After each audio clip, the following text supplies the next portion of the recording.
지난 주일에 하나님께서 우리 교회에 1960년부터 63년까지 섬기신 목사님이 계신데, 목사님으로서는 처음 섬기셨던 고유원우 목사님이신데, 그분의 사모님께서 살아계셨다가 지난 주일에 하나님의 부르심을 받았죠.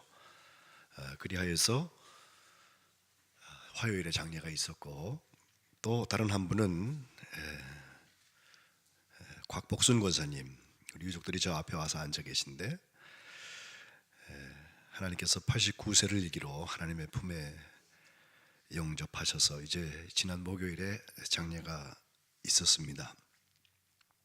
연초부터 장례들을 다니면서 제게 은혜가 있는데, 죽음은 끝이 아니라 하나님께서 주시는 완성입니다.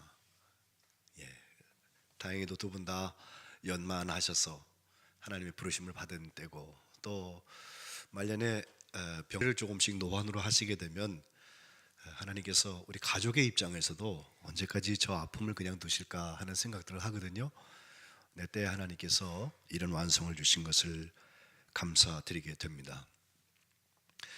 제가 목회에 장례가 꽃이라고 선배들이 말씀하시는 이유를 장례를 하면 할수록 알게 돼요.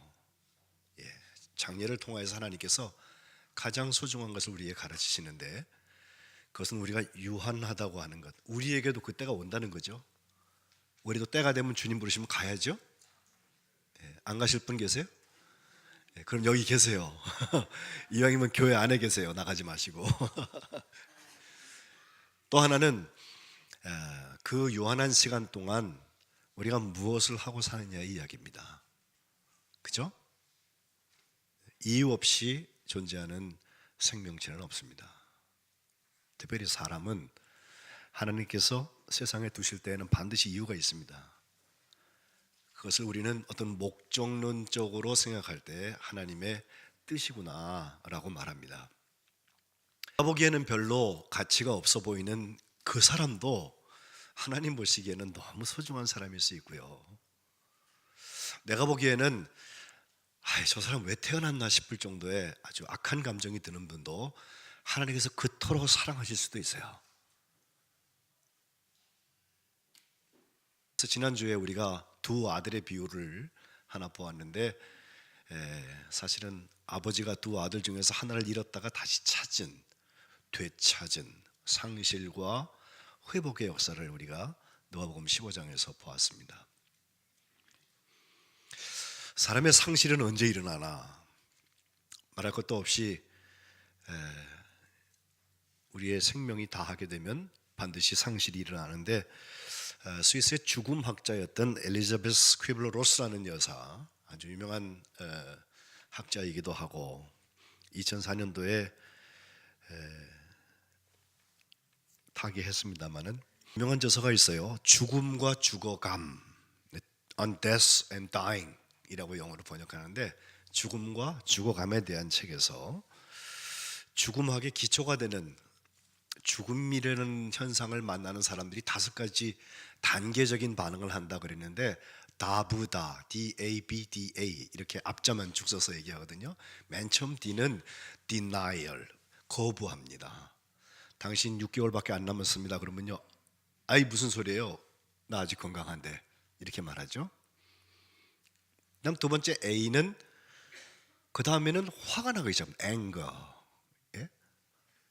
아니 왜 세상에 사람이 이렇게 많은데 하필 나한테 이런 일이 일어나나 해가지고요, 뭐 잘못된 거 아니야? 막 화가 나요. 그런데 시간이 가면 갈수록, 그 지점을 향해서 시간이 가면 갈수록 사람들은 대화하고 타협한다. bargaining. B는 bargain입니다. 그 죽음과 내가 타협하기 시작해요. 그리고 다시 D가 나오는데, 그 D는 이제 굉장한 우울증, 디프레션에 빠지고, 그 이후에 acceptance, A, 받아들인다는 거예요. 그 받아들이지 않고 정말 그 시간을 맞아지는 사람들은 굉장히 준비되지 않은 그런 죽음을 얻게 됩니다. 저는 이 다부다 모델을 따라서 사람들에게는 부정과 분노와 또 타협과 우울과 인정의 과정을 겪는 그 죽음을 향한 준비가 누구에게나 있기 마련인데 그것은 당사자만 아니라 그와 함께 삶을 살았던 모든 사람들에게 나타나기 마련인데 이것이 정말 유한한 삶을 헛되고 헛되도다 허무하다 흙에서 왔으니 흙으로 가고 재에서 왔으니 재로 간다 그걸로 결정지을 문제냐 말이죠. 이 세상을 사는 동안에 여러분 예배하시는 분들처럼 예수님이 나의 구주가 되셔서 영원한 삶을 시작했다. 이게 죽음을 이기는 길들 아니에요. 예수님이 그것 때문에 십자가에서 죽으시고 우리가 누구든지 그를 믿으면 멸망치 않고 영생을 얻게 하는 자리에 부르셨잖아요. 그러니까 예배하는 여러분들 그 예수님의 십자가의 보혈과 은혜를 믿고 영원한 생명을 그 죽음의 자리에 채워나가시기를 축복합니다. 이것이 회복이고 이것이 둘째 아들이 탕자가 되었다가 다시 아버지의 아들로 복권되는 과정입니다. 예배할 때 또 우리 거룩한 백성 공동체 성민교회가 감당하는 사역 위에 하나님께서 이러한 생명의 역사와 회복의 역사를 주시기를 주님의 이름으로 축복합니다. 그런데 오늘 우리가 관심 갖고 있는 거 하나는 이것이 정말 하나님의 회복이 되기 위하여서 우리는 그러면 그 짧은 시간에 그 허무한 시간에 무엇을 채워가느냐는 이야기예요. 그래서 오늘 회복의 두 번째 이야기가 되는 거룩한 일터의 회복에 대한 말씀 여러분 나오고 싶어요.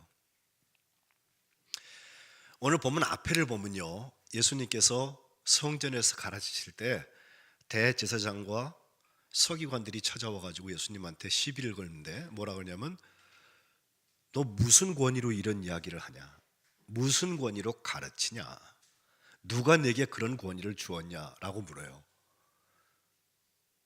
그러니까 예수님께서 하시는 말씀, 내가 대답을 하고 싶지만 한 가지 내가 먼저 물어볼 텐데 그거 대답하면 내가 대답해주고 대답 안 해주면 나도 안 해.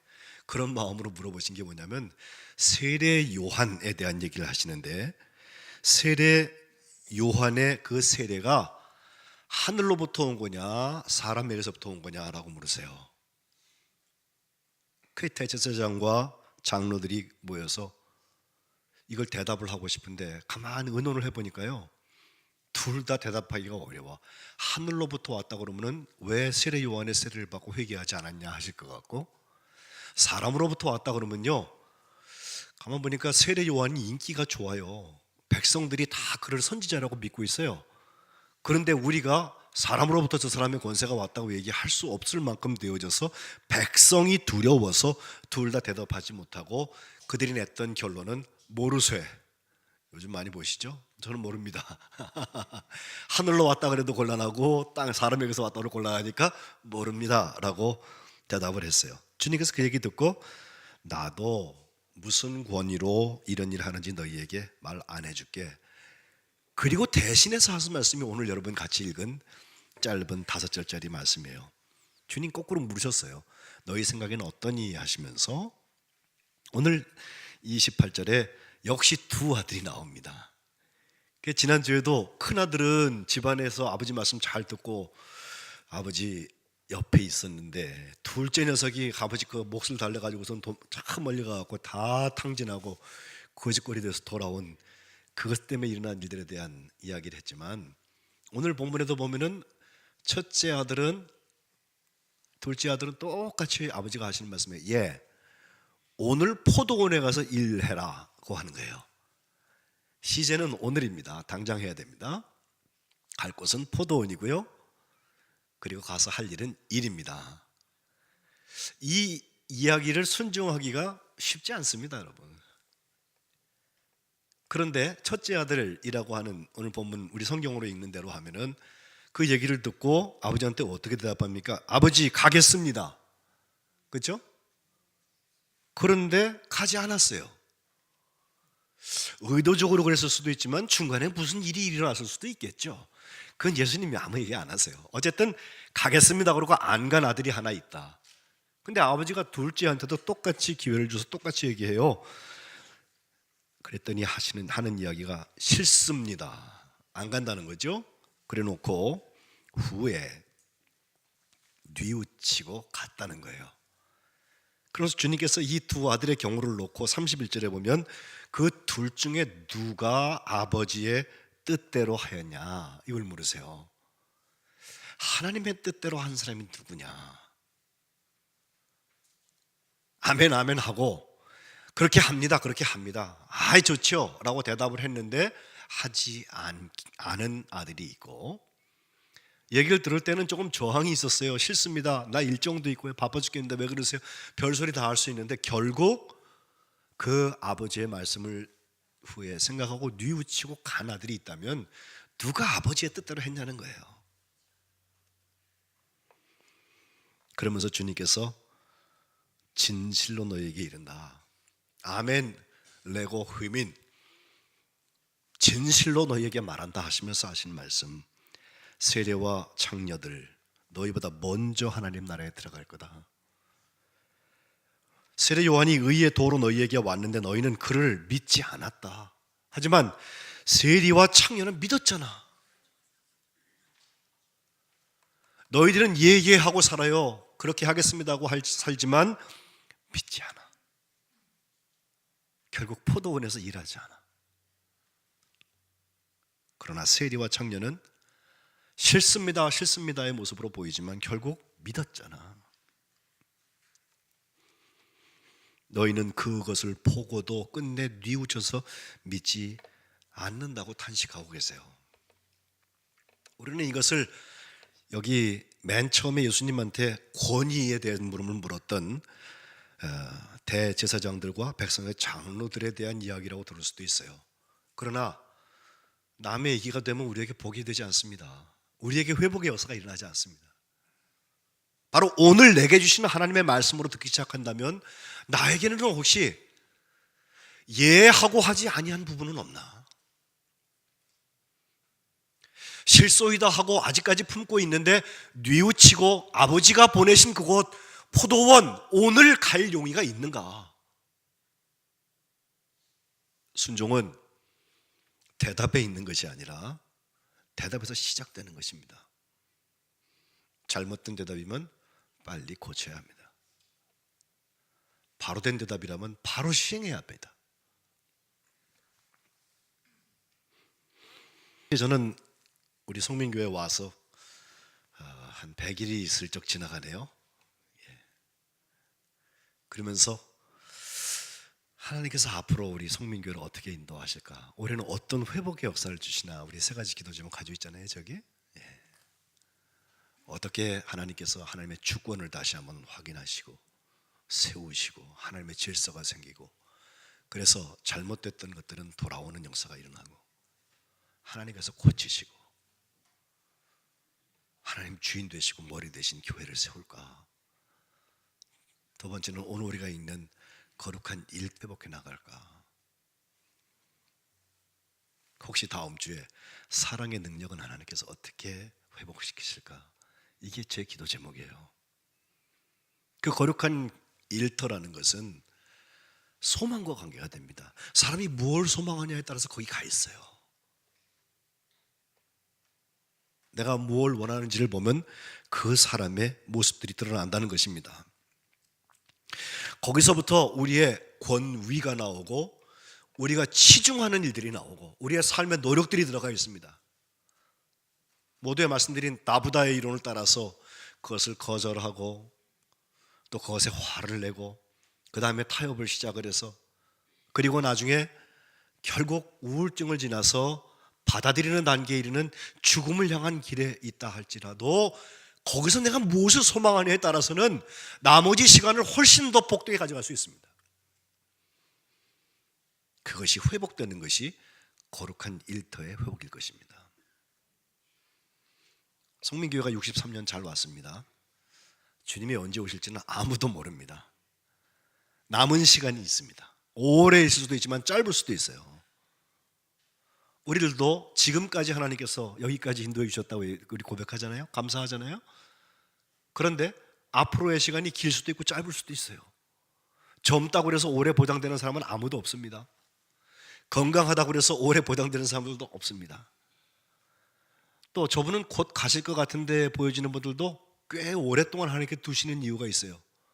그런 경우를 보면 여전히 거룩한 일터를 우리에게 허락하시는구나, 사명이 우리에게 여전히 있구나, 숨 쉬는 동안에 하나님께 찬송하고 하나님께 기도하며 주의 일을 감당하는 통로가 될 수 있는 그런 기회를 내게 주셨구나. 거룩한 꿈을 품어야죠 우리가. 그렇지 않다면 식물인간 상태와 다를 것이 없습니다.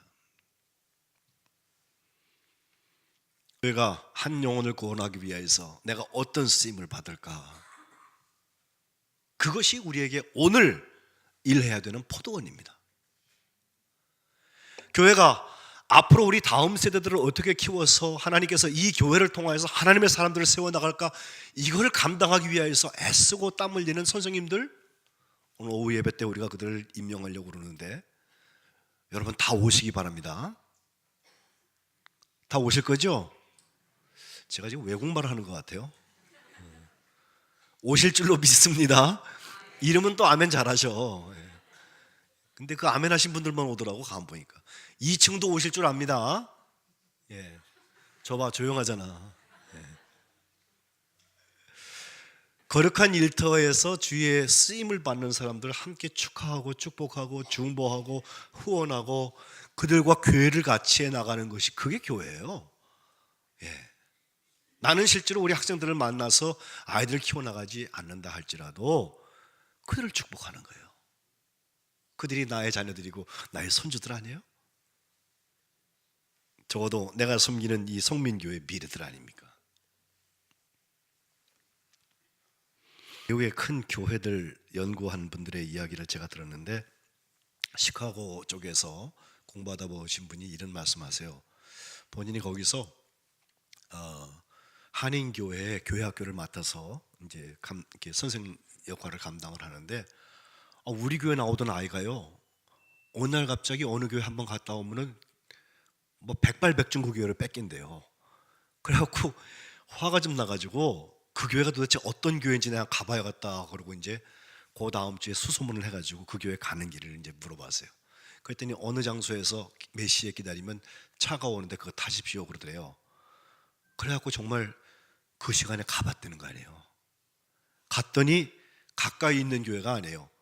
주가 달라져갖고 옆에 주까지 거의 뭐 한 100마일 정도를 차를 타고 가더래요. 그래서 야, 이거 무슨 이상한 섹트 아니야 그러고 가봤더니 그 교회가 제일 침례교회라는 곳인데 해먼드라는 도시에 있는 곳이에요. 주가 달라졌어요. 예. 근데 가보니까 정말 어디서 그렇게 아이들이 몰려왔는지 구름대 같이 몰려와서 예배를 드리고, 또 간증이 된 것이 그 교회가 1887년도에 세워졌으니까 지금 한 이제 130년 가량 시간이 된 교회인데, 지금까지도 전 세계에서 주일학교가 제일 큰 교회예요. 수만 명의 아이들이 모여요. 예. 그래서 어떻게 다 이렇게 되었나라고 보았더니 이야기를 거슬러 가니까 유명한 선생님 한 분이 있었는데 이름이 제니입니다. 제니. 근데 그 제니 선생님이요, 어렸을 때 자라날 때 보니까 굉장히 못생겼어요. 뚱뚱해요.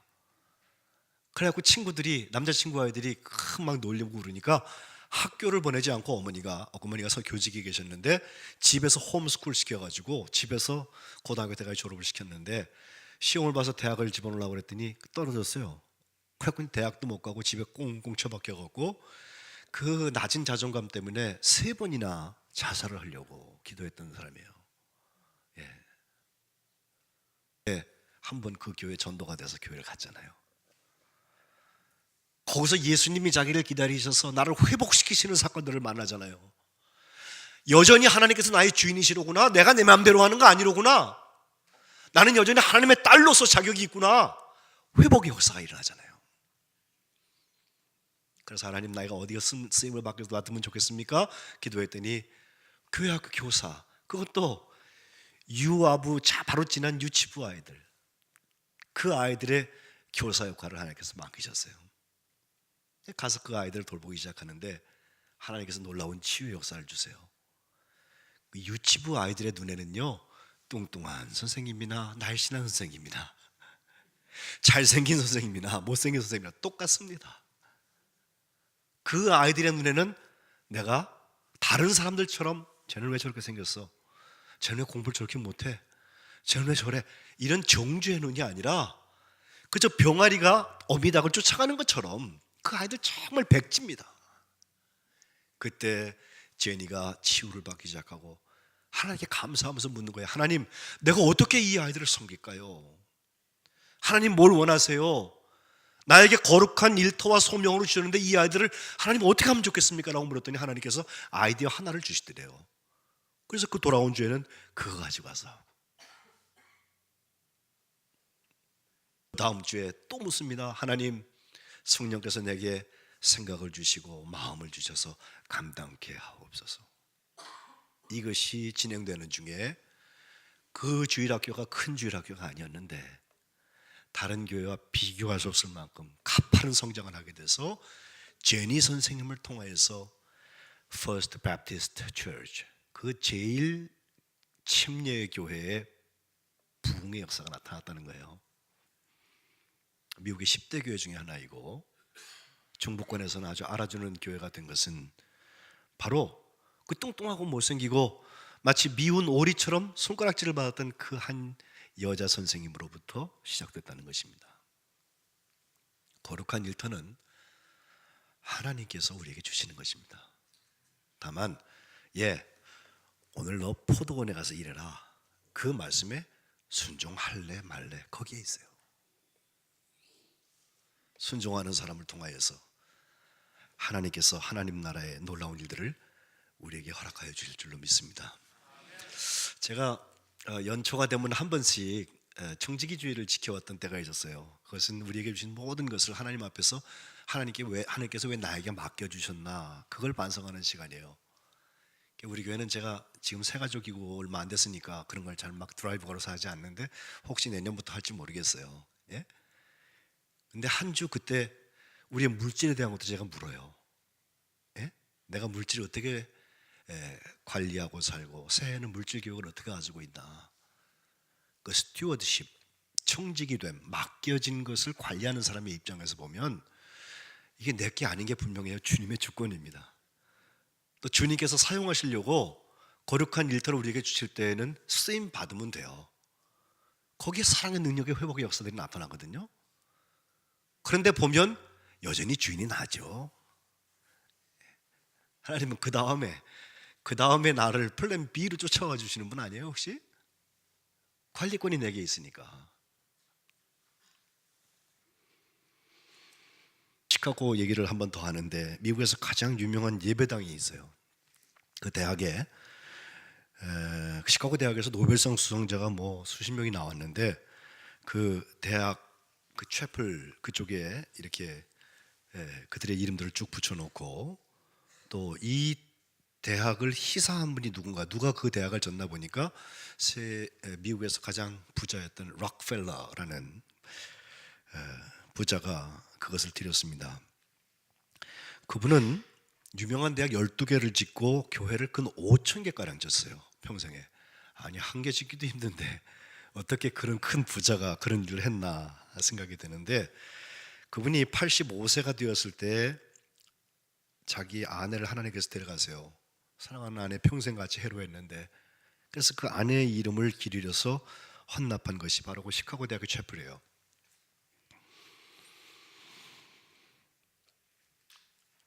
록펠러가 그 자리에 참석을 했습니다. 시카고 신문의 경제부 기자가 그에게 와서 인터뷰를 하는데, 당신은 어떻게 해서 세계 최고의 부자가 되었습니까? 최고의 부자가 되는 것도 어렵지만 그 부자가 돼서 20년 30년 동안 어떻게 그 부자를 누리고 그렇게 살고 있습니까? 라고 물었더니 그때 한 대답이 그 대학 도서관에 액자가 되어가고 지금도 붙어 있다고 그래요. 저는 가보진 않았어요. 그가 한 대답이 나는 투자를 했습니다 그랬대요. 뭘 투자했습니까? 그랬더니 4가지 투자의 제목을 얘기하는데 첫 번째는 11조 투자했다고 그러더라고요. 어렸을 때 6살 때부터 부모님한테 배운 11조 그거 지금까지 한 번도 떼먹은 적이 없대요. 야, 그쯤 얘기할 쯤 되면 괜찮은 것 같아. 물어볼 필요 없어 그 다음 것들은. 근데 그가 가진 11조에 대한 생각은 간단합니다. 하나님의 것을 하나님께 돌려드리는데 뭐가 이상합니까? 하면서 내가 하나님의 것을 구분했더니 하나님께서 하나님의 것을 내게 주십디다. 그렇게 이야기하고 있어요. 두 번째 투자가 있습니다. 교회에 가면 제일 앞자리에 앉는 투자를 했대요. 앞자리 여러분 장로님들이 앉으시는 자리 같죠? 두렵죠. 거기 앉으면 목사님이 가까이 있어서. 예? 아니에요. 락펠러가 되려면 앞자리에 앉으세요. 그분은 평생 그 앞자리를 뺏기지 않았대. 어렸을 때 교회 학교 갈 때 어머니가 그 쓰다듬어주면서 하는 이야기가 선생님 맨 앞자리에 앉아라. 그리고 선생님의 입술을 통해서 나오는 하나님의 말씀을 빠짐없이 네가 받아들여가지고 살면 너는 훌륭한 사람이 될 거야. 그렇게 축복을 했대요. 그래서 그때부터 천국 갈 때까지 맨 앞자리에 앉았다는 거예요. 예? 여러분들도 맨 앞자리에 앉아서 하나님의 것을 누리는 축복이 임하시기를 축원합니다. 세 번째 투자가 있습니다. 그는 교회에서 내게 요구된 일은 무엇이든지 순종하는 것을 투자했다고 그랬어요. 한 번도 교회에서 뭘 시킬 거 그거 거역해 본 일이 없대요. 왜? 라고 묻지 않았대요. 그것이 내 사업에 엄청난 손해가 생긴다 할지라도 했대요. 되게 단순해요, 이 사람은. 오늘 두 아들의 패러다임으로 얘기한다면 예하고 안 간 게 아니라 실소하고 간 게 아니라 예하고 간 거예요. 그럴 때 주님께서 거룩한 일터에 확장 자꾸 더하시고 주님의 일들 자꾸 맡기시고. 진짜 빈익빈 부익부는 거룩한 일터에서 나타나요. 하고 싶어도 못해요, 때가 되면. 그리고 마지막 네 번째 투자가 뭐냐? 목사님의 마음을 아프지 않게 하는 것이라고 그랬어요. 이렇게 살았더니 하나님께서 이와 같은 재화들을 내게 주셨습니다라고 말했다고 합니다. 제가 직접 들은 얘기가 아니라서 전해드린 얘기를 전하지만 여러분 그쯤 되면 한번 할만하지 않습니까? 그의 삶을 통하여 주시는 하나님의 회복의 이야기는 우리가 들을 필요가 있어요. 그렇죠? 우리가 품고 우리 다음 세대들에게도 전수해 줘야 될 이유가 있어요. 그렇습니다. 오늘 주님은 권위라는 말, 어떤 권세로 당신은 이런 걸 가르치고 있습니까? 라는 물음에서 시작된 두 아들의 이야기를 통하여서 뉘우치고 믿은 사람의 이야기, 하나님이 회복시키신 사람의 이야기, 결국 하나님 나라의 주인공이 되고 또 그 표현으로 뉘우치고 가서 포도원에서 일하는 사람의 이야기를 우리에게 주십니다. 2017년을 거저 보내지 마십시오. 하나님 내게 주셨잖아요. 한 주일 한 주일 그게 오늘이에요. 그리고 하루하루가 우리가 있는 그곳이 주님의 포도원이에요. 일하러 보내셨으면 가서 일하면 돼요. 뭐 복잡한 얘기가 필요 없어요. 저는 굉장히 단순하게 살아요. 그런 점에서 그것이 그 어디나 하나님 나라를 살아가는 회복이 현장이 될 줄로 믿습니다. 조금 어렵게 말해서 소망, 정말 하나님의 뜻을 우리가 묻고 삽니까? 내 뜻대로 사는 거 아니에요? 우리가 소원하는 그 일들, 우리가 계획하는 일들, 우리가 해나가려고 하는 그 목표가 하나님의 결정하고 맞닿아 있습니까? 확신이 있어요? 주님이 그거 원하신다, 나 그거 하자. 텔레마, 아버지의 뜻. 그게 붙어 있다면 우리는 주님이 하신 것처럼 권세 있는 삶을 살 수 있을 거예요. 우리가 지금 좋은 교회를 하고 있나? 앞으로 5년 후에, 10년 후에 더 좋아질 교회를 하고 있나? 이것도 제게는 숙제거리예요. 다음 세대를 위해서 지금 과감하게 투자해도 다음 세대가 될지 안 될지 몰라요. 세상이 하도 악해서. 거룩한 일터는 우리를 부르고 있습니다.